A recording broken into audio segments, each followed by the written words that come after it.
পৃথিবীতে সব স্বামী আপন হয় না, সব স্বামীকে আপন মনে করা যায় না। মাথায় রাখবেন, যেই স্বামীকে আপনি সবকিছু উজাড় করে দিয়েছেন, তার সঙ্গে আপনি অনেস্ট ছিলেন, তার সঙ্গে আপনি লয়াল ছিলেন, তাকে বাদ দিয়ে অন্য কারো কথা আপনি চিন্তাও করেন না, আপনি তার জন্য কলিজা ছিঁড়ে রেখে দিয়েছেন, তবুও সেই স্বামী আপনার সঙ্গে বেইমানি করে, আপনার সঙ্গে চিট করে, আপনার ইজ্জতে আঘাত করে, আপনাকে অন্যের সামনে ছোট করে কথা বলে।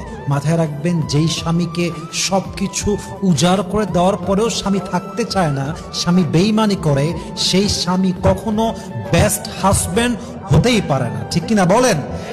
এজন্য আজকালকার যুগে স্বামীকেও বিশ্বাস করতে হয়, মেপে বিশ্বাস করতে হয়। স্বামীকেও ভালোবাসতে হয়, কিন্তু লেভেল বুঝে ভালোবাসতে হয়। আর আজকালকার যুগে যে মানুষ নিজেকে বাদ দিয়ে অন্যকে বেশি ভালোবাসে, তার জীবনে সে সবচেয়ে বড় বেশি